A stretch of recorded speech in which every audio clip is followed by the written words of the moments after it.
Hello, I am Osu Live Plays, and this is my 7th and hopefully final attempt at recording this video because OBS keeps deciding to stop recording for no reason.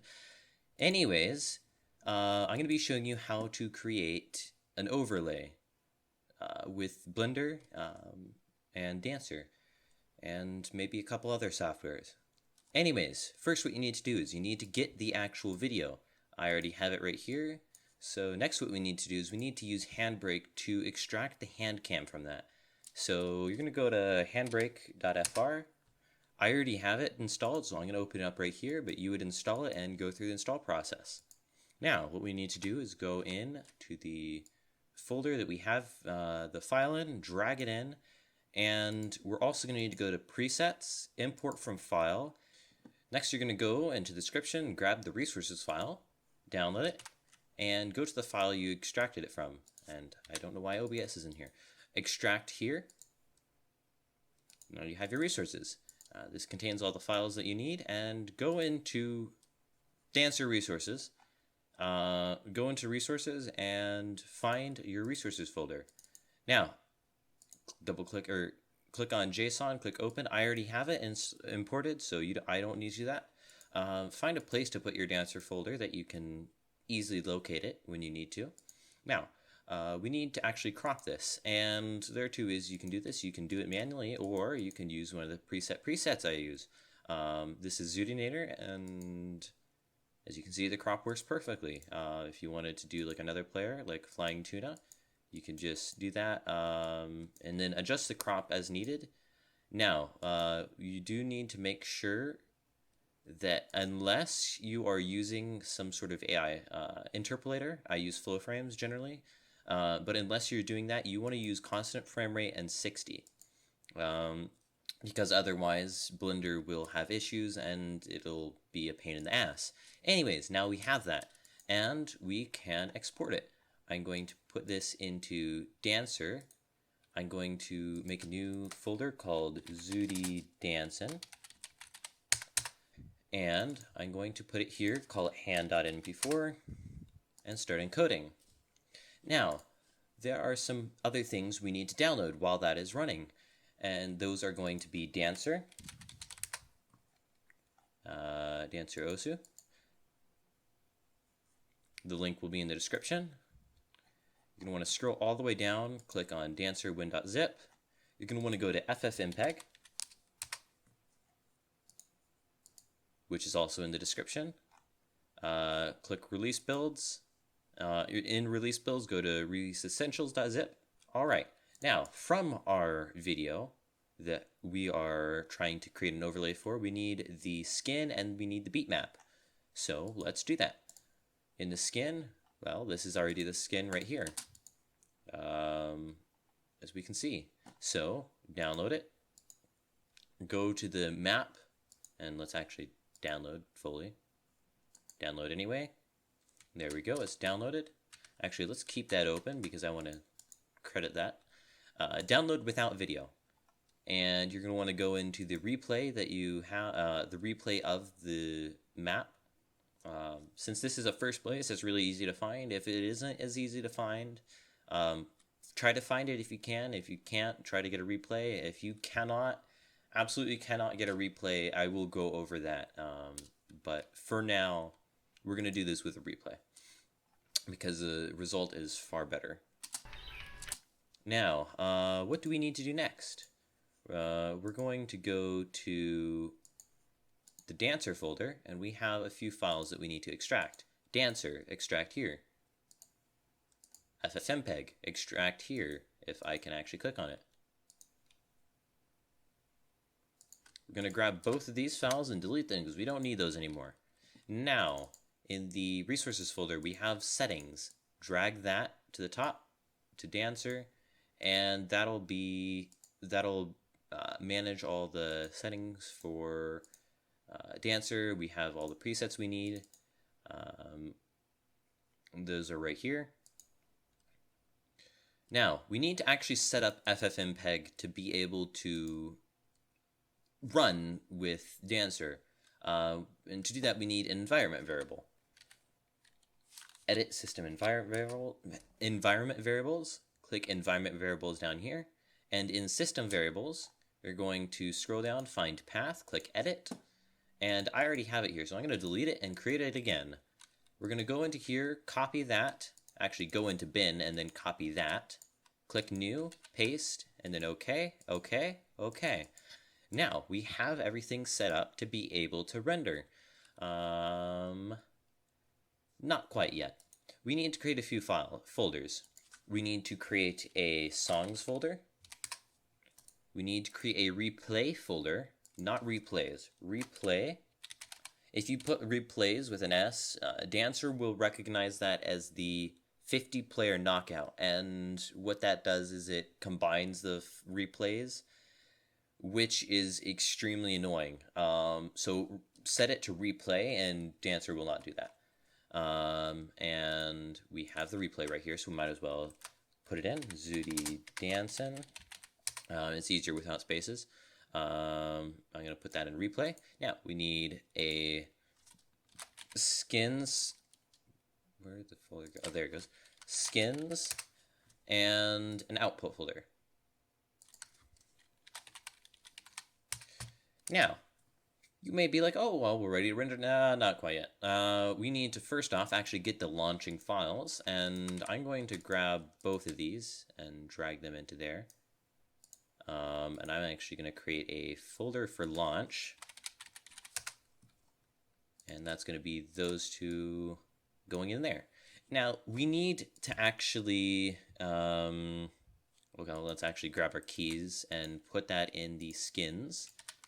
Because this is for the keys and info and stuff. Basically what this skin does is it just removes a bunch of elements that it doesn't need. It makes it a lot easier for Dancer to render it. Now, let's actually drag this to songs folder since this is a song. And we need to actually go into the settings and define the paths. Now, this is a little bit of a tedious process, so since we have our skins and songs all defined in the same path and output, we can just copy this path right here, paste it into here, and for these paths to work, we need to have double backslashes. So we're going to add a double backslash there, then copy that, hold that in Control-C, and then we can type in songs. We can type in skins, save that, scroll down, and in the output directory at the bottom, we're going to paste again and type output, and there we go. Now we just need to do this for all 4 files, or 5 files actually. Now, the files you actually need, depending on the replay, or depending on what you're wanting to do.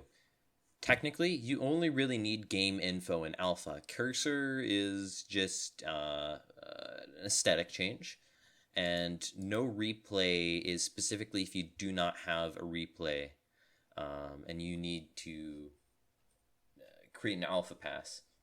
And the no replay does that pretty well. And speaking of alpha pass, let me just show you how the alpha pass works.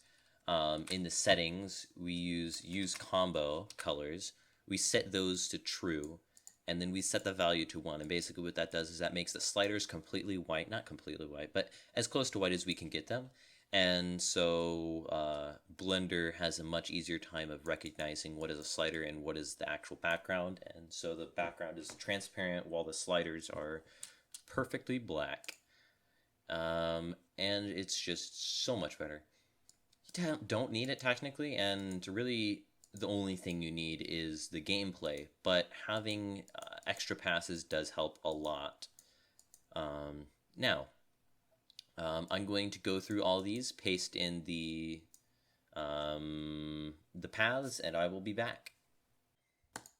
Alright, we have all our settings completely with their folder file paths. Now, I did notice that I had messed up on info, and I had my old path here, so just remember to take that out. Now, we can actually get to the launching part, and, well, first off, no, not yet. we need to actually get the skin and put it in the skins folder. Rename the OSK file to a .zip, and you should be able to extract to a folder, and I'm going to name this Zudi New because this is her new skin, and I can delete this now, and we have the skin right here, and I believe I have everything ready. Now launch. I'm going to use normal launch and edit. Now to select the skin, Zudi New. The play is Zudi Dancing.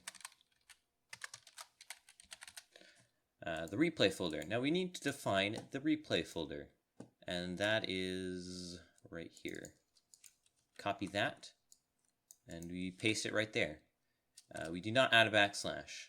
We do, however, add a backslash to this. Now, everything is ready here, and let's see if I've done everything right so far. I likely have screwed something up. Apparently not. All right, good to go. All right, while that is rendering, we're going to need to download Blender. Blender.org. Download Blender.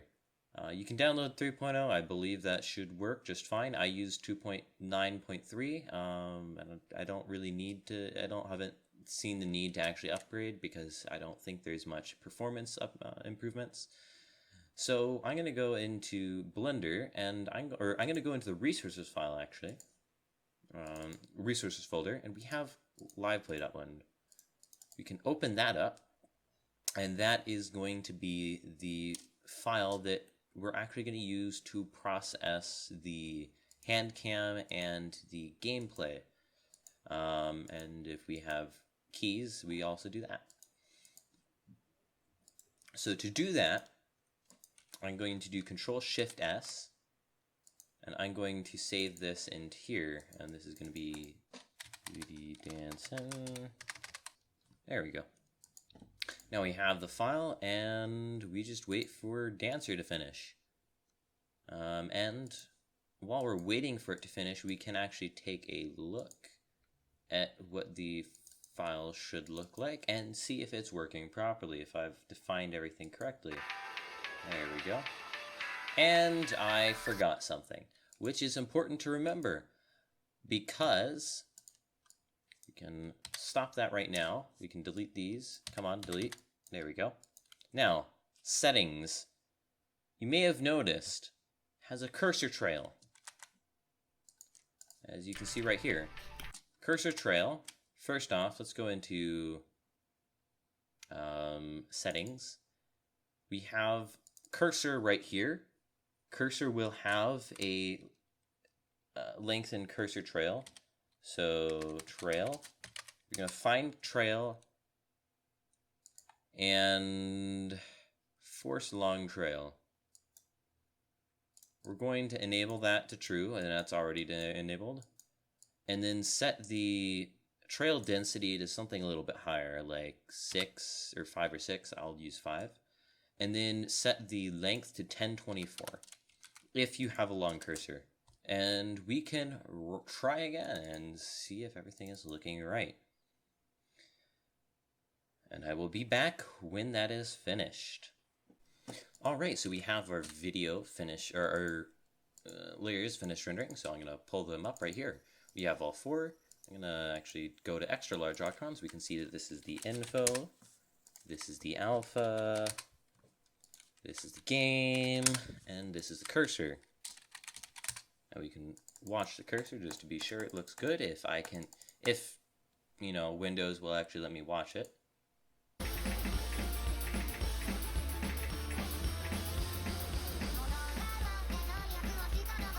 Alright, looking good. And we can grab those files, and I'm going to put them in the Zudi Dancing folder. Now we can open up Blender. We have our hand, and actually let me go into record, grab that, and put it here, because we want to just keep everything in one centralized place. Now we have our Blender file open up. We have open image, click on hand,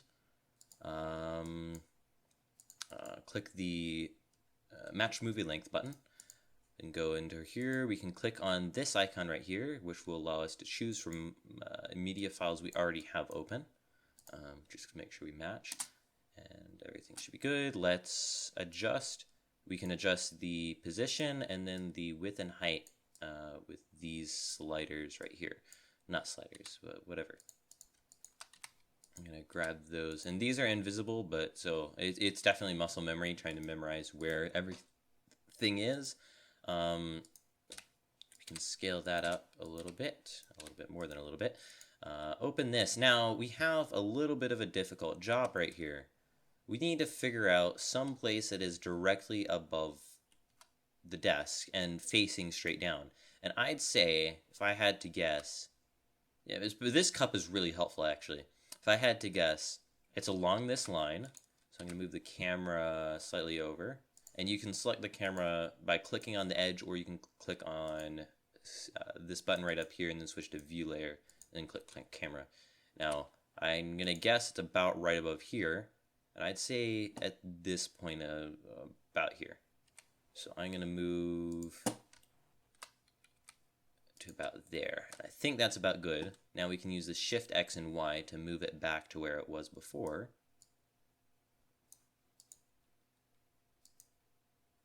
And we can, let's widen the actual focal length a little bit, move it downwards. And I forgot to change that. So you're going to need to remember this, because I don't think I'm going to go into the resource file again to fix it. So go into the start and end and set those to minimum and maximum that you can. Well, not minimum and maximum, you can set this to like 100 or so. Then we can move this down. Let's go back and zoom in a little bit. Now let's rotate this along the x-axis, scale it up a lot, not that much. Rotate. Fricking hell. Okay. Rotate along the x-axis and don't delete it. Scale it along the x-axis a little bit. I'm just trying to get it to the perfect fit. And there we go. It is perfectly fitting. We can grab wherever. Where are they? Okay, they're right there. Oh, and you can go into preferences and input. Make sure you have emulate numpad on. You can use 0 to go in between in and out of the camera. Select those and select that with shift. I'm going to scale it up a little bit more, and that's about good. And now I can grab, well, first let's grab the actual, the 3 files that we need are game for the top one, alpha for the middle one, and cursor for the bottom one. Now, if you only have the gameplay from a video and you do not have and you use the alpha with no replay, you're going to need to grab in the groups, click keys adjust, drag this over here, set these to 5 and 5, and then 0 and 0. And then you can add a converter, math, and wherever the frick that is. I don't know why it went down there. Then you can use the divide node, divide by like 100, and then this will give you pretty precise options to adjust through these, and you duplicate it 4 times to have access to all 4 nodes. I'm not going to do that because I'm not doing that. But that's how you would do it. I hope you can figure it out, because I'm not. I don't think I don't want to lengthen this video to the point where it's too long. Now, as you may notice, cursor is just fine. We can actually bring up the brightness of the cursor, but we don't see anything else. We just see the cursor, so we need to do something about that. Now, bring down the minimum, and then bring up the maximum. And basically what the maximum does is says, basically, what is the point that the blackness cuts off and starts going to transparency. And if we bring that down to a certain point, only fully darkened sliders will show up, but that does make it a little bit harder to see. So we want it to be to the point where hidden, so they don't instantly flash out, but they also have some time, so they actually look fully black for a decent amount of time. And I'd say that's about good. These options right here are really only needed if you are using no replay. But since I'm doing this with a replay, we don't need to worry about that. Now, let's actually get to the part where we try to sync it.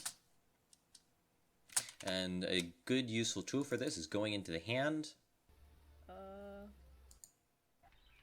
finding the second that it starts, and we can say about 7 seconds in, which is about 420 frames in, the spinner starts, and we can actually see the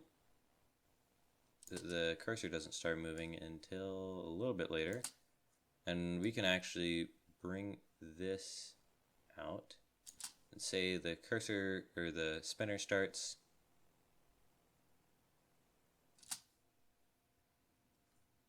Why is this rotated? I don't know why this is rotated, which is strange.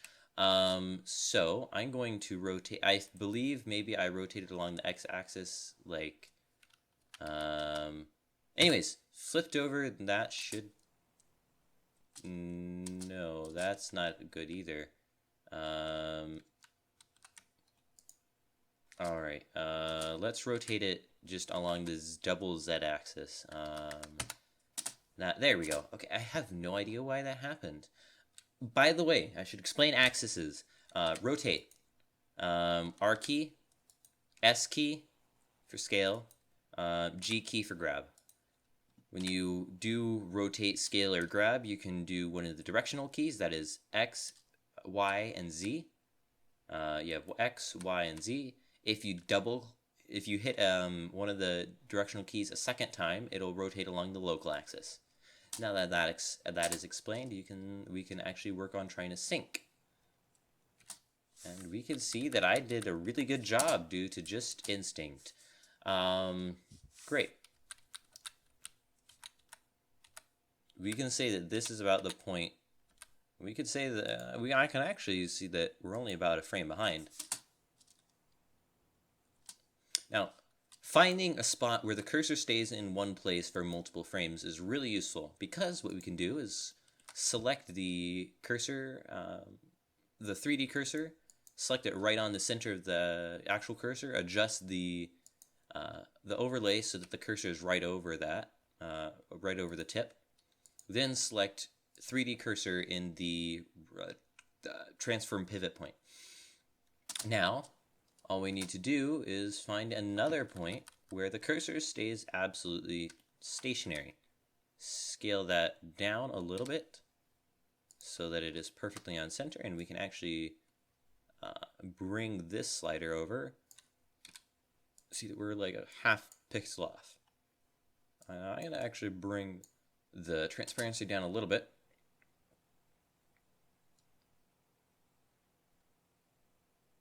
And we can see that we already have it looking pretty decent. Now, it does look like we're about a frame behind, so I'm going to do one more frame ahead, and let's hope that that actually looks good.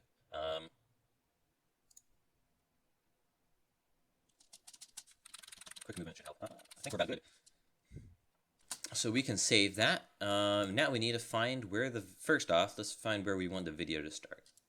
And let's say 871. 871.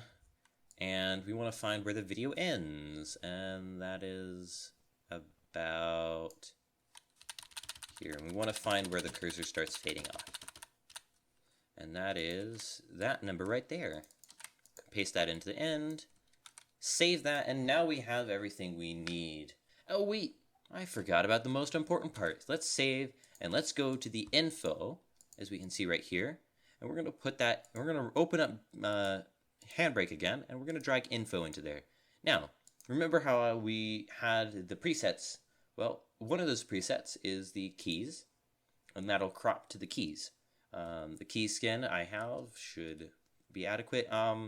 There are some modifications I have for different options to make it a little bit better, but you should be able to get by with just that. I'm going to output this to the Zooty Dancing folder. I'm going to call this keys. I'm going to start encoding, and while I'm waiting for that to encode, I can also add some extra things. This is going to be the UR, add to queue. This is going to be the count, add to queue. And since this is a full combo, not a pass, we don't need the combo health or score. Hack and aim are really the main things we need to worry about. And the aim is this little circle right here that shows how far from the center you are. And there we go. We have everything we need here. Count 31 is not something you need to worry about. I don't know why I selected BDMC. Anyways, everything is rendering now. We just need to wait for it. And while we're waiting for it, let's just make sure that everything is looking good. It looks like we're actually a frame ahead. We're like half a frame ahead, which is kind of annoying. And that's why I like to use flow frames to interpolate it so I can get a more smooth darkness. I'm trying to bring down the darkness a little bit, not too much. I want to just 0. Get rid of that contrast. I think that doesn't matter much either. Yeah, I believe we're basically got the set emission visibility. The elements a little bit better. Let's go pattern to make sure we're on sync. Yeah, sync is as much as we get. Now, while we were doing that, keys had finished, so let's actually add the keys. Open keys, and keys will already be cropped properly by Blender. So we can open them up, and we need to open these up separately. We can't use this thing because it's weird. Blender, for some reason, doesn't want these two to work properly, but it'll work fine with this. I don't know why. Anyways, thing about keys, I believe it is about 2 frames. And I think it's in this direction. We want to have plus 2 frames. That'll work a little better. Now, I'm going to just rotate these, and we're going to actually select the individual origins. Rotate along the z-axis 90 degrees. There we go. Scale along the double Y. And then grab the medium point.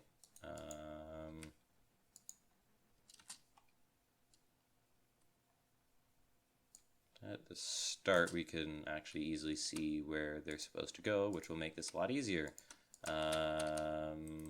Scale them up actually a little bit. Bring them. No, let me grab the keys. There we go, and everything's good. They were pressed, so that is not good. No, freaking grab the one object, or the 2 objects I'm selecting and nothing else, please. Thank you. There we go. Now, I do have, I don't know why that option's not working. There should be an option to change, yeah, this value doesn't do anything. It's supposed to, and if you add a converter, separate HSV, and then add a converter, combine HSV, you can add the saturation and value. You can link that to the color, bring that to there, and put value there, and that will allow you to adjust the... We don't need that because the background is just a fine color. It's a nice, good black, so it contrasts well enough. Now, we can actually start the rendering process. If the gameplay is really small or it is at an angle, you would want to turn up filter size to like 1.5 or so. but I keep it low because it's anti-aliasing and it does slow down the renders like a slight bit. So you don't particularly need it. It feels like I'm 1 frame behind still. So I'm going to see, I think that looks a little bit better.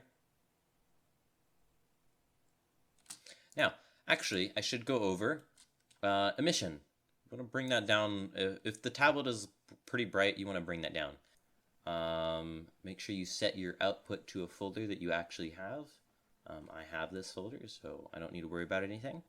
And I'm going to just start rendering, and I'll just wait for it to finish. I won't do anything splitting up to make anything more complicated, and this should work just fine. So I'm going to start rendering with Control F12, and we're going to just wait, and I'll be back when it is done rendering. All right, now we have the render done, and I had paused Handbrake while it was rendering so that the render could go much faster, because it's not very good at, computers aren't very good at multitasking, even though they say they are. So we'll wait for this, or while we're waiting for this, let's open up DaVinci. I use DaVinci, you can use whatever you want. It's very easy to install. I'll include a link in the description, but I already have it. Or use whatever video editing software you want.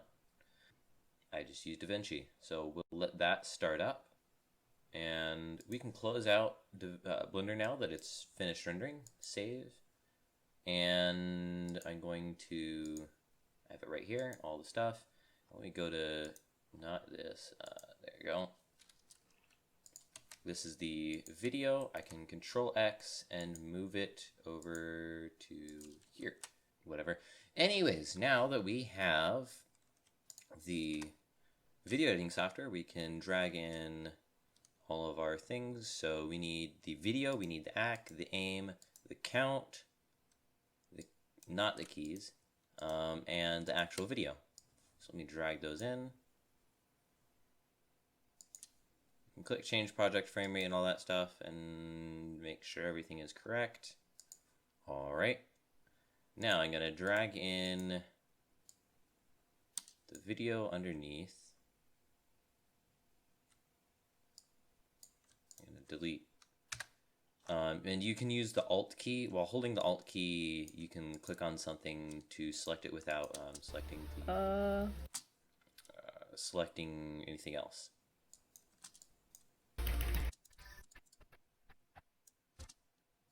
Let me put this here, and let's find like the first circle. Oh, come on. There we go. You can see that's the first frame that anything's actually hit. So we can move the overlay so that it properly reflects this.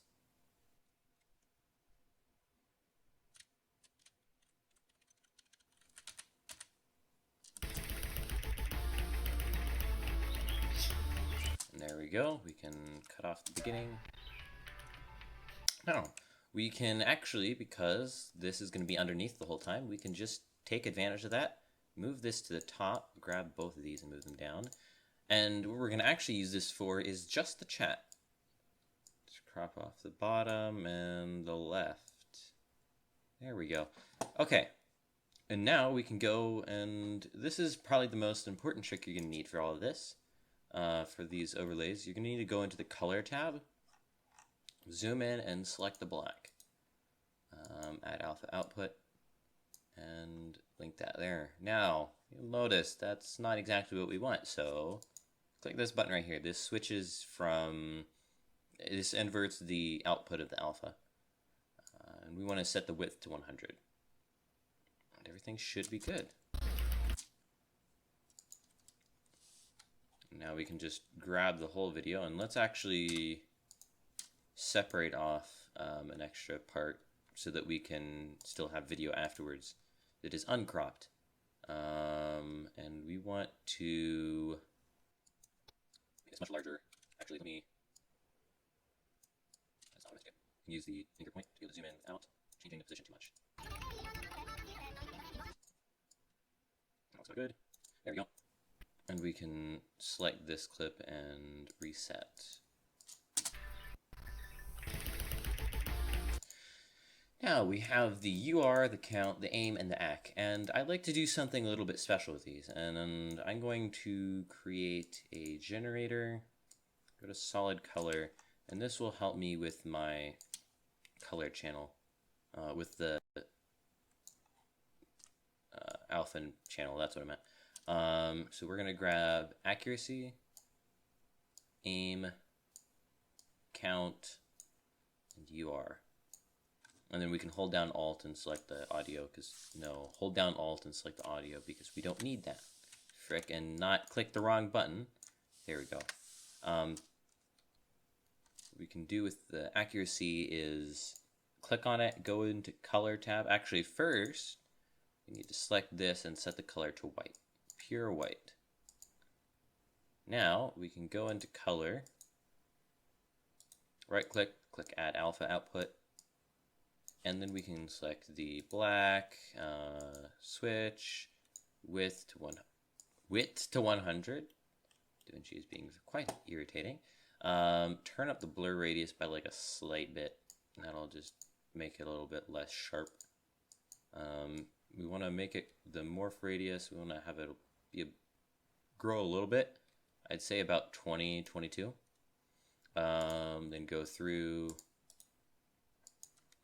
and just do the same for all of them with 100, grow by like 20, and then a little bit blur. This one we can actually increase the blur a little bit, and it'll look fine. It's actually count here, grow 20, and it was a little bit blur. At alpha, just do the same for everything.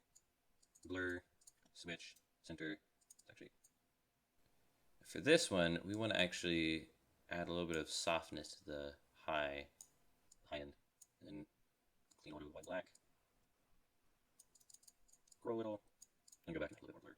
Don't have too much blur though, just enough. And there we go. And we have everything properly. We've added the alpha channel to everything we need to, or we made everything transparent as needed. Now we can actually work on trying to separate these things up and do what I like to do with them. You do what you like to do with them, and you can find your own ideas. But what I do is I grab the accuracy, and when you hold down Alt and drag something, you can duplicate it. So I grab the accuracy, I put it on, actually I grab the aim and put it below the accuracy, or on top of the accuracy. But I grab the accuracy, I crop right to cut off the actual accuracy, and I leave the progress bar. And now what I can do is I can move it, scale it, and I believe that's about perfect. There we go. We have the aim and the accuracy right on top of each other. We can select both, right click, and create a new compound clip. I'm going to call this aim. We can go to accuracy, and since we just want accuracy for this, we're going to cut off the left. We don't need to worry about compound clipping unless you want to add an extra drop shadow, which we can do the same thing as what I normally do. We can just add grow, make it a little bit larger, and then blur the radius like much higher. That works pretty well. Now we actually want to scale this down to what we actually use, the size we'd actually have it at. So let me put that like up here, because I think I want to have it like right there. And that morph radius is way too high. So let's zoom in here, or not morph radius, blur radius. The morph, morph radius is also a little bit too high, but yeah, the blur radius was the main issue. There we go. We can go to aim. So I think that's looking good enough. Now they're not going to be synced up yet, so we're going to have to actually do the syncing in a sec. But I just want to adjust where they are. I usually like to put the aim error meter in the corner, on the bottom corner. give it a little bit of distance in case any misses, even though there are no misses here. Count. Count, we do have to do something important with. We need to grab, and I did not include this in the resources file. I may have it as a separate link as an image, but the H, there we go. This is horizontal. And we can relocate the count. We have to actually duplicate it. That is not what I, well, we do want to scale it up a little bit. It's actually not duplicated yet. We want to move this over, scale it up a little so that it syncs up with that. A little bit larger. Go, crop the bottom, so it's just the 300s, and then remove the bottom crop. Move it upwards, a little bit less bottom crop. Crop the top a little bit, and move that over. Let's just make sure it's the right height. Judge pretty much perfectly. There we go. And that looks pretty good. We can now combine this counter again and drag these over here. Scale it down a little bit. We can make it a little bit larger, so it has something to accompany it. And of course, most importantly, and I don't know where it went. Oh, there it is. It's over here. UR, and we need to duplicate it because the number is a bit large. Because we want to make the bar pretty big, and we don't want the number to be that big. So we have to move it over here so we can just see that. Crop off. No, we want to crop off the bottom because it's still on the top. So reline it, and then crop off the top. And let me actually go into color. I believe the blur was way too large. There we go. That looks a little bit better. And now we can first actually scale this down. Now we can compound that to UR. And we can actually just take the video height down by a lot because we don't need that much video height. And now we need to get to the actually syncing up the hits.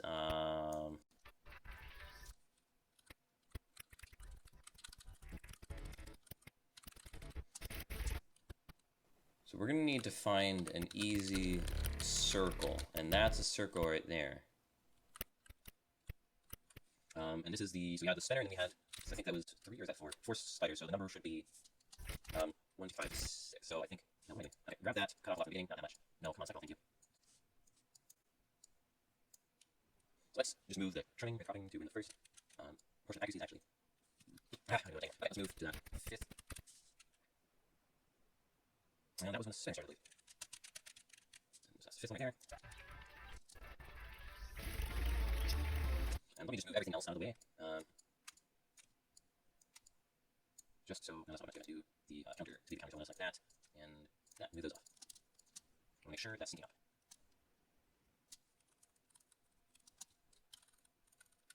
Where does that 6 come from? Okay, 1, 2, 3, 4, 5. So 18 half, I think.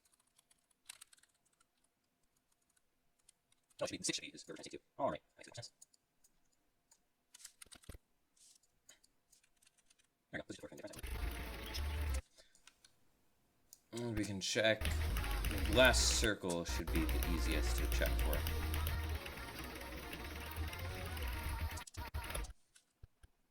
And of course the slider. Okay. Alright, that's correct. And now we just need to crop that to there.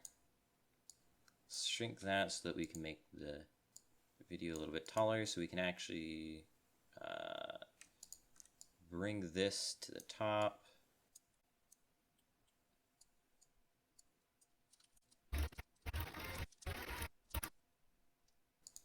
Let me actually reset and remove the alpha channel. Delete link. And we can have this where it starts to fade in.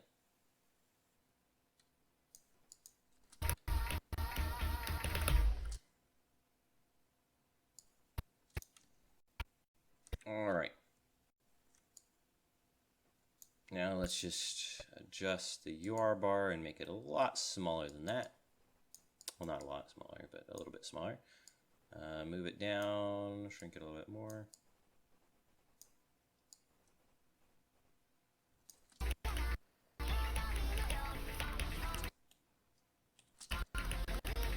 All right, and that is how you make an overlay. It is definitely not easy. It does take time, and I have a decent amount of experience, so the first time you do this, you'll likely have it'll take a lot longer for you. I've been refining the way I do things, and I'm constantly trying to refine my videos and make them better as good as possible. So I'm never gonna have a perfect video, but every video is hopefully gonna be better than the last. I'm gonna try to make every video as high quality as I can. I'll try to do any videos that you request. So if you'd like to request a video down below, please do. Even though I'm doing this tutorial, it's still better to just ask me because I have the experience, I have the speed necessary to be able to actually do this in about like a couple hours, maybe three hours on a good day. So yeah, just please request down below any plays you'd like to see, or if you'd like to make a live play for you. Thank you for watching my tutorial. Hopefully you have success. If you have any issues, please just go down into the comments below, ask away. I'll put my Discord down below so you can contact me directly and we can do a live call and I can give you a bit more direct advice depending on what your issues are. Thank you for watching the video and thank you for 500 subscribers. This is my 500 subscriber special, so hope it is good enough. Thank you for watching. Goodbye.